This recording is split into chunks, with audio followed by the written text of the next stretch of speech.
In their Butterfield headlines, health authorities concerned over the growing threat of Alzheimer's disease and substance abuse among the Barbadian population. A new wing is being added to the Psychiatric hospital. And in sports, Sepp Blatter heads FIFA once again. Credible, balanced, committed. This is the CBC Evening News. Hello, good evening to you. I'm Lisa Broom, and this is the CBC Evening News. Alzheimer's disease and substance abuse were identified today as major health challenges facing Barbados. While Alzheimer's tends to affect mostly elderly people, substance abuse is a problem among a sizable portion of the youth. The disclosure from Health Minister Donville Innes. We will endeavour to address all concerns and treat all with the same level of decency and respect. However, we cannot do it alone. These are community-wide problems that merit community-wide solutions and assistance. We must not ignore signs of mental health challenges among our elderly folks and dismiss them as just going out of the head, or just put it down to old age. Today is their day, and tomorrow is ours. Likewise, we must not be soft or tolerant of drug dealers in Barbados. It would tear your heart open when you see the number of young zombies roaming in our facilities or our island as a result of substance abuse. A new wing has been opened at the Psychiatric hospital. It will be used as a female admissions ward and a quarterway house. Damien Best has the details. At a cost of $205,000, the refurbished building can house a maximum of 30 female patients. The project, which started last December, was completed by staff and private contractors. The new accommodation incorporates a quarterway house. This allows the patients to live like they're actually in the community while still being at the hospital, and is intended to help their reintegration into society. Senior consultant psychiatrist Dr. Ermi Bell says the new facility is part of mental health reform in Barbados. You might say, why a female admission unit? The importance is that we have had one admission unit, and everybody can tell you it has been bursting at the seams, and it is because of the men. So men, you have to do something about your situation, because we really didn't have space left in that unit for the women. Health Minister Donville Innes says the services that will be provided here are a major achievement for mental health on the island. This quarterway house program is a highly structured living arrangement which provides room and board, individual and group counseling, special education and therapeutic groups on germane topics such as spirituality, sexuality and anger assertiveness, and participation in weekly AA meetings for substance abusers, as well as part and full-time employment. Minister Innes also announced that a new kitchen facility will be constructed at the Psychiatric hospital. For years, there have been complaints about the state of the kitchen facility here at the Psychiatric hospital, and I'm pleased to let you know that we're in the final stage of design work and expect to commence work on this kitchen facility this coming year.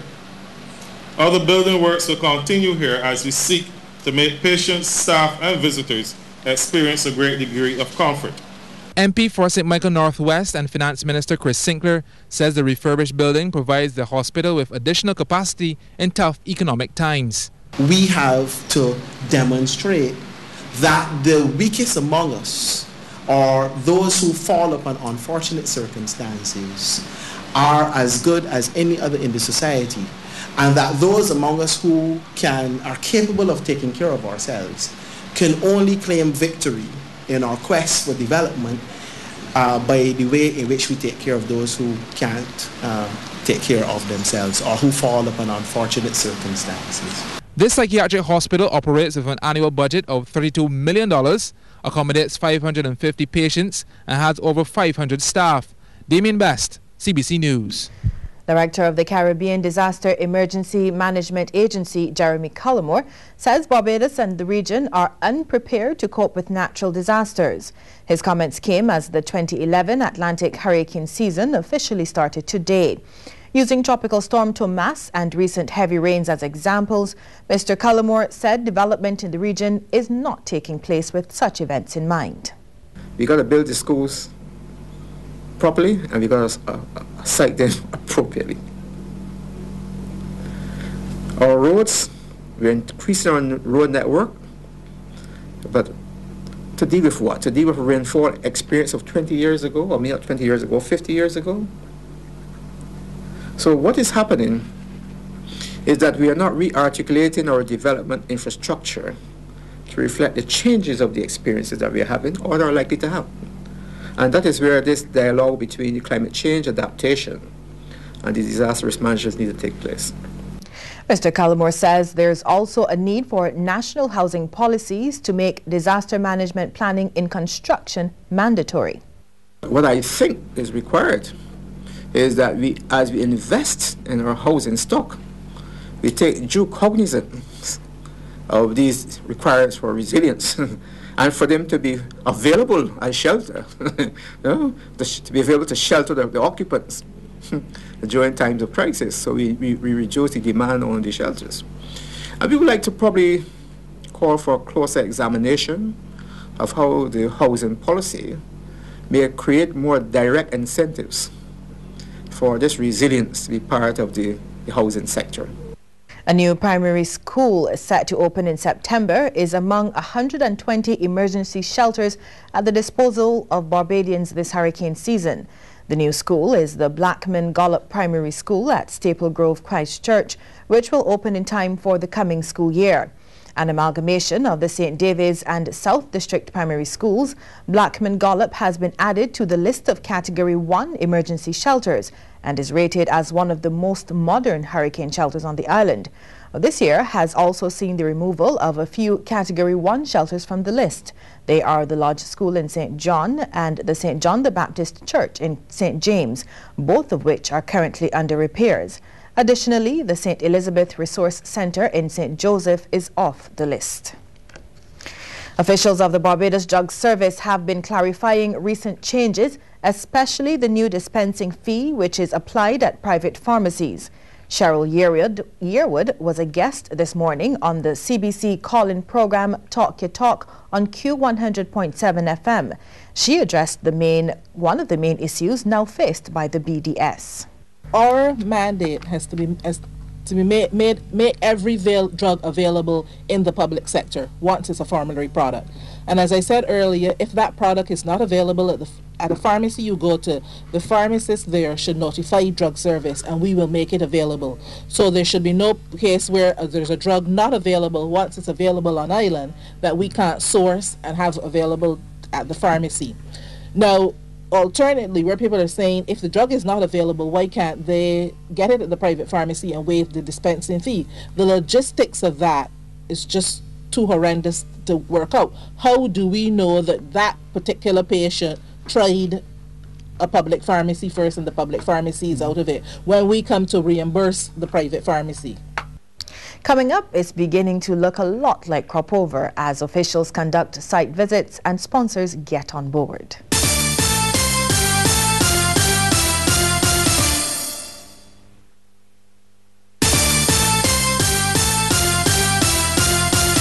Personnel from government and private sector agencies toured Bushy Park today. They were putting plans in place for the Soco Royale competition. And that event comes off on July 24th at the popular motor racing circuit in St. Philip.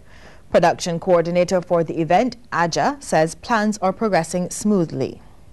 So we had the Royal Barbados Police Force, we had fire, we had MTW, the Sanitation Service Authority, Waterworks. We had disaster emergency management, all the support services that we need to put on a successful event. So what we did, we just went through the site map to show everyone where everything would be located, the stage, the entrances and so on. Aja also says the location of vendors for the Soco Royale has changed. All the vending will take place in the basin, in the entertainment zone, so that is a major change, which affected more or less the layout. We also having a massive children's zone, and that we are a little closer to the venue. It can be close to the venue last year because of the car racing as well. So we more or less pointed out changes towards making Soco Royale next year a better event. Digicel is again sponsoring several major crop-over events. Commercial Director Alex Tasker says the cell phone company is committed to promoting cultural events and is providing significant financial assistance. He was speaking during a press conference at Paulo's Churrasco do Brasil this morning. Mr. Tasker says despite the economic downturn, Digicel has continued making this contribution to popular activities such as Soca on the Hill and 10 to 10. Public relations consultant for Digicel, Al Jilks, says crop-over cannot exist without the support of the private sector organizations, and he's chiding successive governments for not providing suitable venues for events. As a result, people like FAS and Birds Boys and everybody else who have to have a venue to stage an event that attracts a large number of people in order to make ends meet are forced to do so in a car park, at the side of Kingston Oval, at the side of the stadium, or somewhere which is not usually conducive and properly equipped for staging these events. This year's Junior Calypso Monarch contenders are ready for battle after going through the preliminary session last weekend. There were 22 entrants in the 8 to 12 category, from which 12 have advanced to the next round of the competition, along with 1 reserve. In the 13 to 18 category, 12 have also advanced with 1 reserve. The first of the Junior Monarch Calypso tents will be held on Sunday, June 19th at the Alexandra School. The second will be held on Sunday, June 26th at the Christchurch Parish Centre. Each starts at 6 p.m. There is also a free lunchtime concert planned for the Frank Cullimore Hall on Wednesday, July 20th. The Junior Calypso Monarch Finals will be held at the Garfield Sobers Gymnasium on Saturday, July 23rd at 7 p.m. Prior to last Saturday night's judging, the budding Calypsonians took part in an Easter workshop where they received voice training. In other news, money or property seized from criminals should be used for the good of the public. Police Commissioner Darwin Doughton made the suggestion today at the opening of a 2-day training seminar for law enforcement officers. He says a forfeiture and confiscation regime could deter people from getting involved in criminal activities. The police chief is suggesting that property confiscated from criminals could be used to build the capacity of law enforcement.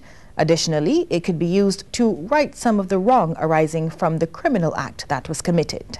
It is felt that where a person benefits as a consequence of his commission of an act contrary to law, he should not be permitted to retain such profits. He should redress the harm and right the balance. For over 30 years, they were stationed in St. Lucie, engaged in underwater sound surveillance. Tonight, Sherwood McCaskey tells us about a grand reunion planned by former officers who worked at the old U.S. Naval Base in Barbados. The job was to alert the United States and surrounding countries of possible interference with Russian nuclear submarines. Fred Kilgo speaking about his experiences in the mysterious terminal building when he worked on the former United States Naval facility at Harrison's Point in St. Lucie in 1963. Fred was recently in Barbados with his colleague Bradley Booker. They were both interviewed for After the Blue, the television documentary that will chronicle life at the base and finally put to rest the rumors surrounding what actually occurred there. Booker also gave a partial view of what his task involved. During the Cuban crisis, when they were sending their ships and missiles and subs over, we were instrumental in telling our people where they were all located. As to Kilgo's impression of the former United States Naval facility? Oh, it's heartbreaking that it was run down, but we were able to locate the terminal buildings, the chow halls, the barracks, but it was heartbreaking to see that in ruins the way it is, but it was still good to see it. The other officers will get an opportunity to see the base in June when a reunion takes place here, June 2nd to June 8th. At least 31 officers will make up the Assemble Company for that grand reunion. Jamal Lane is the organizer. So far we have the island tour, which is scheduled for Monday the 6th of June, which is being conducted by Coconut Tours.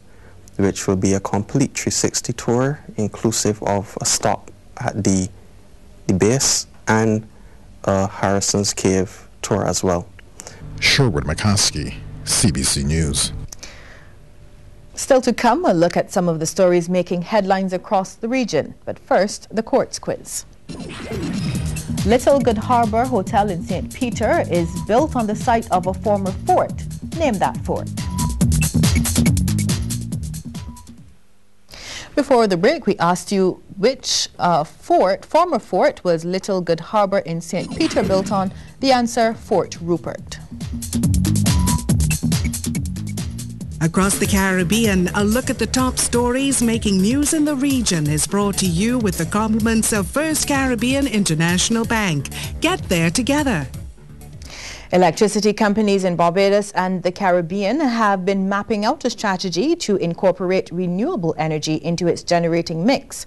This was one of the main topics for discussion at the just concluded meeting of the Caribbean Electric Utility Service Corporation, CARELEC, an association of electric utilities, suppliers, manufacturers and others in the Caribbean.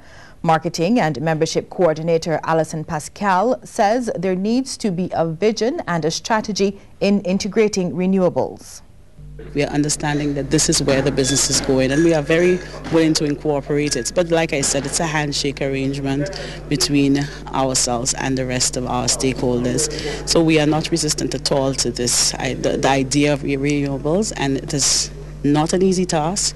And we are looking at the best ways of implementing and incorporating it. I believe CARELEC as well is in the course of this year undertaking a resource assessment, seeing what potentials exist within our countries,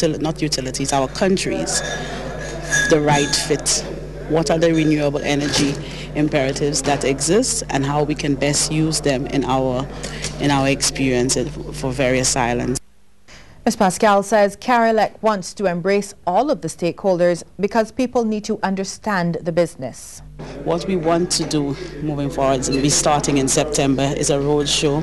And when I speak of a road show, it's with an educational base to reach not only their members, but certainly what we want to do is reach our communities and of course our politicians, because they're very crucial to what benefits that we can work together to bestow on our populations. Dominica's Prime Minister Roosevelt Skerrit has urged his countrymen to guard against increasing cataclysmic disasters as the island prepares for an active 2011 hurricane season. In a nationwide broadcast, Skerrit said that citizens should take precautionary measures to minimize the impact of damage and destruction brought on by natural disasters. Declaring June 24th to 27th National Disaster Preparedness Weekend, Skerrit said the initiative comes against the backdrop of cataclysmic disasters in all corners of the globe. He said these events have tested the capacity and have exhausted the reserves of many charitable and relief organizations the world over. Churches, community clubs, sporting associations, places of employment and other groupings, including political parties, are expected to participate in the preparedness exercise. 7 months after Hurricane Tomas devastated banana plantations, St. Lucia has resumed export of the fruit to Europe. Last weekend, the island exported 8,000 boxes of fruit to the United Kingdom. The industry remains a significant foreign exchange earner for St. Lucia, despite its dramatic decline over the past 10 years. And Agriculture Minister Ezekiel Joseph praised the farmers for their efforts in ensuring the survival of the sector. He says government will continue to support the farmers during the post-Tomas recovery period with the clearance of feeder roads and waterways, the desilting of blocked drainage and other challenges. Ahead is the sports news. In the sports news, the FIFA saga continues. But before we get to that, here's a tip from Cooperators General Insurance. Cooperators General Insurance Company Limited. Insurance the way you want it to be. Decades for Action resolution call for greater action from government and recognize the crucial role that multi-sector partnership plays in implementing Decade of Action goals. This tip in association with the Decade of Action for Road Safety.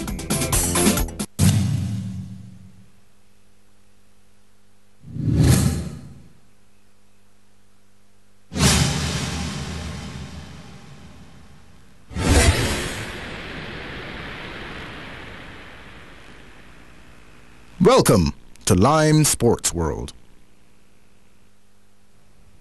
A very good evening to you. I am Mark Seal with your Lime Sports World. West Indies batsman Shivnarine Chanderpaul could face disciplinary action for an interview he gave to the Line and Length Network that may have breached the terms of his retainer contract.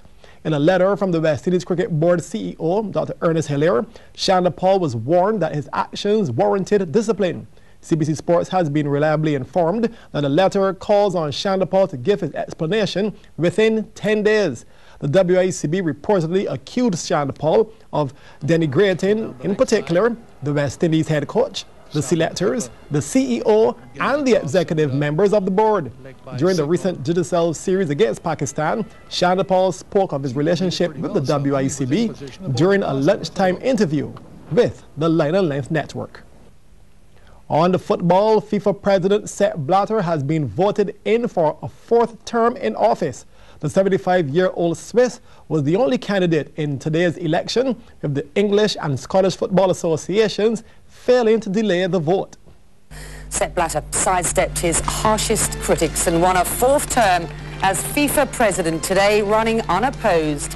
Blatter was re-elected with 186 votes of the 203 cast. He once again shrugged off stinging criticism, telling delegates he's the right man to repair FIFA's tarnished image. We will put FIFA's ship back on the right course in clear, transparent waters. We will need some time. We cannot do it from one day to the next. But we shall do it. And maybe the biggest of the planned reforms, all 208 FIFA member nations will select venues for World Cups beyond the 2022 tournament in Qatar. Well, the 24-member executive committee subjected to allegations of scandal, you'll remember, during the last voting rounds in December, will no longer have a say. Well, earlier efforts by England's FA chairman David Bernstein to postpone today's presidential ballot fell flat. The motion lost by a resounding vote of 172 to 17. England also drew a sharp rebuke from Argentina's FA president to imply that the English harbour a grudge over losing the FIFA presidential election way back in 1974.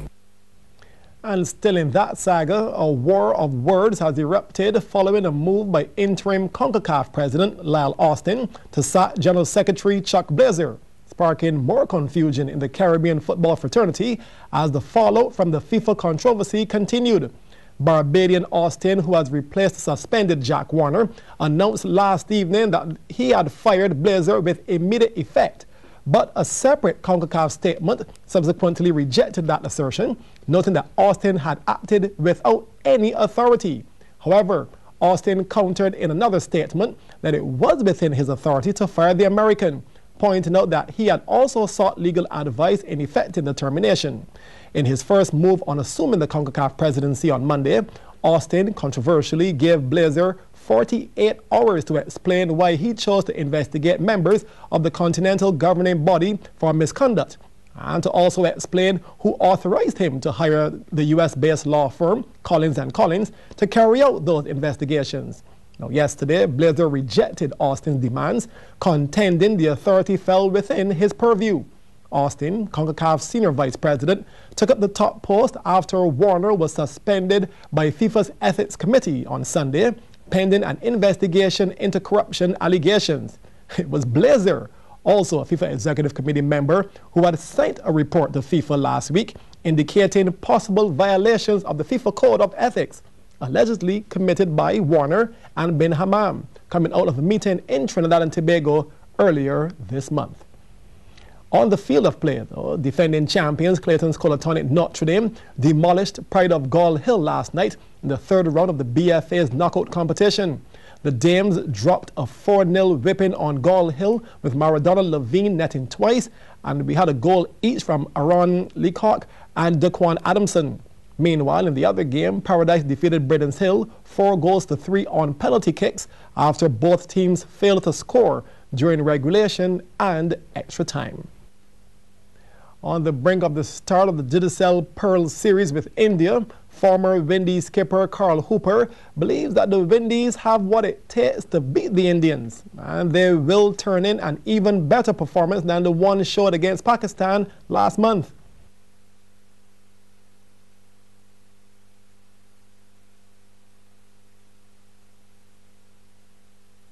I mean, I tend to try and see some of the positives, and I think there's a lot of exciting, stuff that's happening in West Indies cricket today. I mean, you just have to look at people like Bravo coming through, and you look at young Bishu coming in from nowhere and being called up for his first one international on the big stage like the World Cup, and actually, doing very well.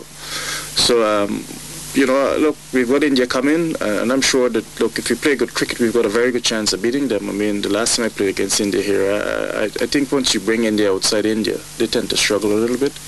If you can bat well, there's no reason why we shouldn't be competitive against India. And I expect 3 test matches. I wouldn't be surprised if we beat them. In fact, I expect us to certainly play better than we did against Pakistan. Hooper was speaking last night on QFM's Mid-Wicket Cricket Talk Show. On to basketball, Act 2 Popcorn Clapham Bulls lost their first game of this BABA season when they went down to Patriots 80-78 last night in overtime. CBC's Shane Jones reports on the action at the Y. Bulls in orange got things going against the Patriots. Hallie Franklin here with the rebound and the basket. Patriots have their own thing going on. Good attacking play from Julian Walcott, puts it up for 2. Patriots on the move again. Damien Gasking putting up with some traffic there, sinks the jumper. He had 10 on the night. Bulls would hit back with their go-to man. Franklin knocks down the 2. Patriots with a slender lead after the first. Second quarter pretty much belonged to the Bulls, though, as they clawed their way back into contention. That's 2 of Franklin's 19 points. Yes, the Bulls staged a fight back in the second and led 41-35 at the half. Third quarter, the Patriots came out with a vengeance. Gasking here with the jump shot. But the Bulls weren't just going to hand them their lead. Mark Foster doing it solo, smooth. However, the Patriots back in charge, 56-54 after the third. Final quarter action, Anthony Bill White getting the basket for the Patriots. He had 11. Some help now from Julian Walcott, who got 26. And the Patriots feeling it in this timeout deep into the fourth. But the Bulls weren't playing dead. Franklin sinks them into overtime, locked at 69 after the final quarter. And it was the Patriots who came up with the goods in overtime for the 80-78 win. Shane Jones, CBC Sports. Well, in the night's second game, roll-away Stormer Security Shutters St. John Sonnets they got the better of Nichols Bacon Company Cougars 69-63. Playing here in the black, the Sonnets, Shane Whitaker had 18 points, Akeem Marsh 14, and Stefan Clark 10. For the Cougars, Adrian Stewart had 19 and Godfrey Leacock 17. And on now to netball. The action in the Pine Hill Dairy Primary Schools competition was in the east today, as matches were played in the Aileen Moore Jeffers Zone 8. This was all at the King George V Memorial Park in St. Philip. CBC's Anne-Marie Burke reports on some of the matches contested. Bailey's in the orange already had the 2-0 advantage over St. Catherine from the first half's play, and they would add one more to that score when goal shoot Camrisha Mason caught the rebound and scored. St. Catherine was sneaking one before the final whistle when the goal attack Daniel Sanson was contacted, and with the advantage she finished it off. But Bailey's won the game 3-1. Hilda Skeen in the Maroon Bottoms had an easy encounter with St. Mark's. Goal shoot Whitney Fan leading the way. That's one of her 7. Hilda Skeen's midcourt was key to their success, as a good defensive play gave Fan another chance, and she made it count. Hilda Skeen totally dominated St. Mark's and took the game 11-0. Another lopsided matchup was that of Bailey's and St. Philip Primary. This time, Bailey's were not the victors.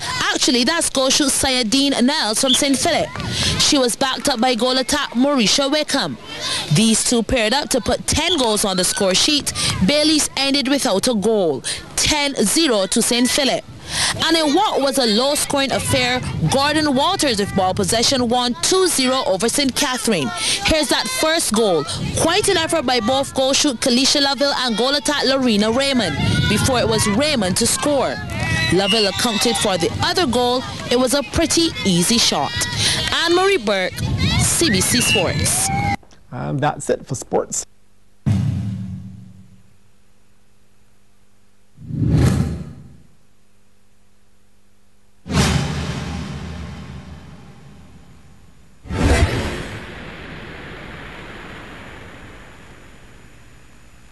This has been Lime Sports World.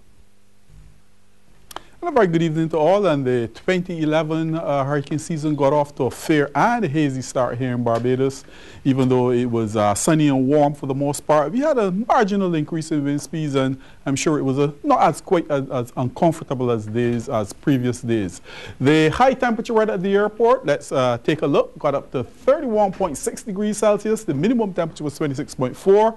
At 6 o'clock, skies were fair, still warm, 29 degrees Celsius. The humidity stood at 74%. The winds were out of the east at 24 kilometers per hour. And overnight, we had just 0.4 of a millimeter of rainfall, bringing the total to 207.1 millimeters, over 8 inches in May. And, well, tonight, we're going to be taking a look at the Eastern Atlantic, Barbados and the island chain. There are 2 tropical waves to the east of us.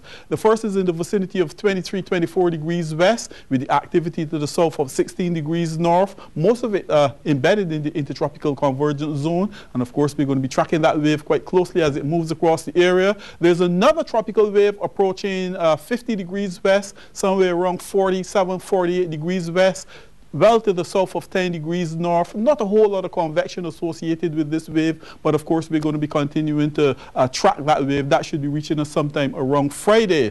The ridge of high pressure again was the dominant feature in Barbados and most of the island chain. You can see this is a predominantly high level cloud from some action over South America. Not a lot of cloud being generated because of the strong subsidence environment, and as a result no real significant shower activity as it indicated. We just had 0.4 of a millimeter of rainfall. We are expecting this condition to continue. But to the west of the area, we had some action. There's a fast moving low-level surface low rather. This moved across the Florida panhandle sometime this afternoon, generated quite a few showers and a few isolated thunderstorms. The potential though for development is rather slow. It is expected to move into the Gulf of Mexico and could very well develop in days to come. Now, potential though for shower activity over the northern portion of the area quite high. Down south over the intertropical convergence zone is expected to generate some showers over the Guyanas, but for us, we're looking at mostly fair skies for the most part. Taking a look at our 4-day prediction, the tropical wave presently in the vicinity of 47 degrees west, that should be reaching us sometime around late Thursday into Friday, and then we could see a few scattered showers developing. Most are going to be down south, but some of that moisture could very well be brought northward by the strong southeasterly flow, and we could see some scattered showers towards Sunday. Tomorrow though, sunny and warm for the most part. Sunrise 29 minutes to 6 o'clock tomorrow morning. Sunset will be at 22 minutes after 6. The tide situation, the first high tide 21 minutes after 3. The second is going to be at 9 minutes to 5 in the PM. The first low tide 16 minutes after 10. The second is going to be at 9:45 in the evening. The seas at this time moderate in open waters, well peaking at 2 meters. And the winds across Barbados and across the region, easterly to east southeasterly 15 to 35 kilometers per hour. The outlook for us here in Barbados tonight, fairly partly cloudy with brief scattered showers, and tomorrow mostly sunny and warm.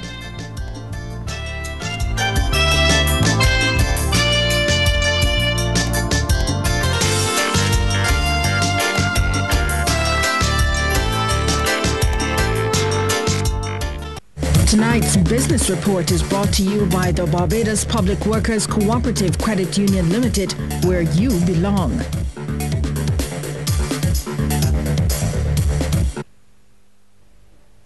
Good evening, I'm Kent Jerson, and this is the Business Report. Now, 2 young entrepreneurs have started a business that seeks to capitalize on the growing demand for companies to have an internet presence. It's called Pixel and is run by the husband and wife team of Deirdre Brathwaite and Prince Bazawule. Speaking during the launch at the Waterside restaurant, Ms. Brathwaite explained why it's important for businesses to be online and use social media. You know, there's a saying, if a tree falls in the forest and no one is there to hear it, does it make a sound? By extensions, if your consumers are online and they're making purchasing decisions and you're not present, does your company actually exist? That's just some food for thought. It's therefore time to look at strategically integrating these new tools into your communications and marketing plans. And on the plus side, they are very economical. The feature addressed at the launch was delivered by Keith Miller of Miller Publishing. He made the point that among the greatest hurdles to becoming an entrepreneur are the fear of giving up a secure job and being labeled a failure if the venture doesn't work out. We need to get rid of this idea of failure and make people understand that when you try, if you fall flat on your face, when you stand back up, you're still 6 feet further away than when you began. Whereas if you just stand motionless and do not try, you'll get absolutely nowhere, no progress whatsoever. So let's forget this failure. Let's encourage people to try. If it doesn't work the first time, we'll try it again a different way or try another alternative. But we must all encourage other people to make the effort. Mr. Miller also went on to say that Pixel has the potential to be a global force. So new, it's innovative, it's flexible. Gone are the days of restrictions of geographical location, restrictions of the size of your company. It's a free environment out there. If you use your own creativity and your hard work, you can succeed. So again, from my perspective, it is possible for Pixel to one day become an international brand. Now for a brief look at the stocks, here's a summary of today's trading on some of the region's exchanges.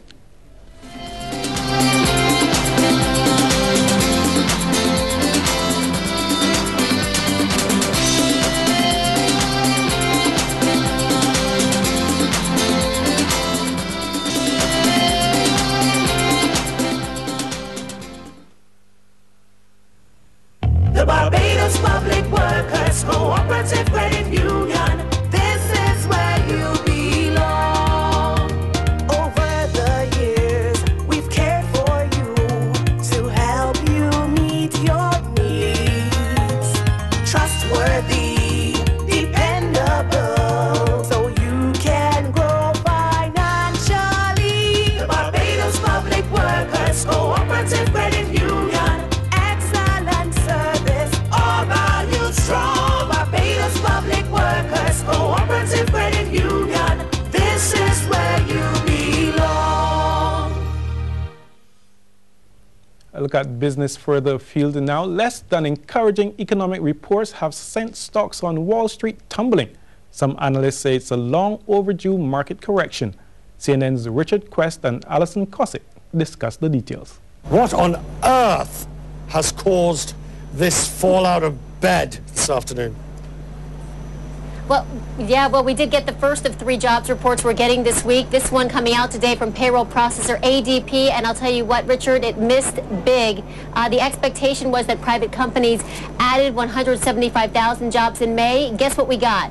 We got just 38,000 jobs added. It's below the recent trend of average job gains in the past 6 months, which was 205,000. And then when you look closer at this report, you see where the job cuts are, and where you see the job cuts that are really disturbing are in manufacturing. And that's noticeable because that sector has really been growing, and there's been some, hopes sort of pinned on the manufacturing sector to kind of power us out of this very slow recovery, and now it looks like that's not the case. And what this ADP report essentially does, Richard, and what's really worrying Wall Street today, is that this sets us up for a weak government jobs report that we're getting on Friday. In fact, as soon as this ADP report came out, analysts were already slashing their estimates for Friday.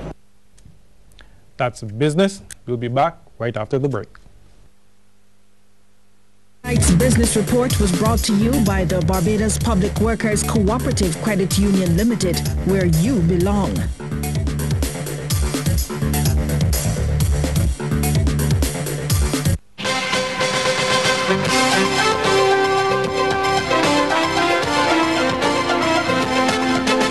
Bosnian Serb genocide suspect Ratko Mladic is to make his first appearance at the UN War Crimes Tribunal in The Hague on Friday morning. After more than 15 years in hiding before his arrest last week, Mladic will go before the court at 10 a.m. The registrar who's in charge of his health, welfare, his detention, described Ratko Mladic as extremely cooperative. One of the first people that he met with when he got off the plane was a doctor.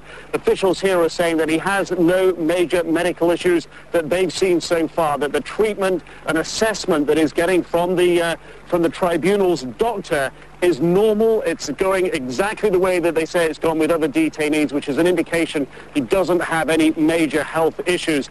The prosecutor here has described Ratko Mladic and his case and the charges he will face as very significant not just for the victims because they can begin to see some justice from this man, but significant because the crimes are typical and symptomatic of all those committed across Bosnia between 1992 and 1995, and important as well because Ratko Mladic was the most senior Bosnian Serb military commander in the country.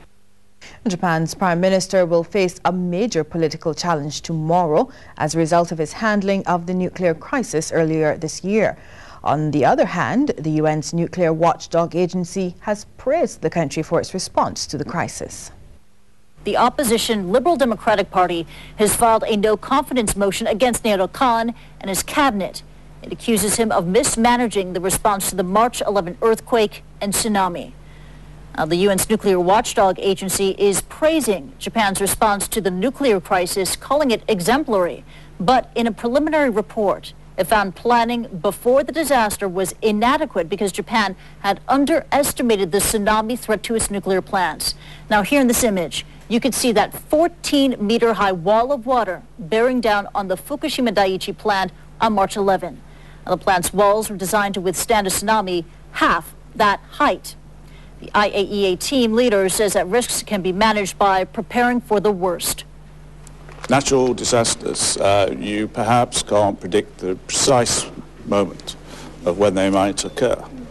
But you can say, let me try and predict what is the consequence of them occurring. And that's what you take into account in design. And that's the lessons to take away for the world. So you can make nuclear plants safe against natural events, but you have to understand those events very carefully and be able to predict them, not the timing, but the size of them. We're back after the break with a recap of the top stories. Now here's a recap of the top stories interpreted for the hearing impaired and brought to you with the compliments of Carlton and Emerald City supermarkets, where the weekly specials are at better prices.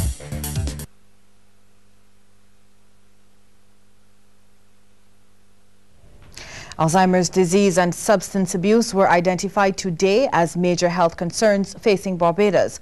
While Alzheimer's tends to affect mostly elderly people, substance abuse is a major problem among a sizable portion of the youth. The disclosure came from Health Minister Donville Innes. A new wing has been opened at the Psychiatric Hospital. It will be used as a female admissions ward and a quarter-way house. A look at the forecast. Tonight, fair to partly cloudy with brief scattered showers. Tomorrow, mostly sunny and warm. That recap of the top stories interpreted for the hearing impaired was brought to you with the compliments of Carlton and Emerald City supermarkets, where the weekly specials are at better prices. Well, that's news. Before we go, I'd like to wish our Mark Seal and Michelle Arthur happy birthday, or what is left of it. And that's news. Have a wonderful night.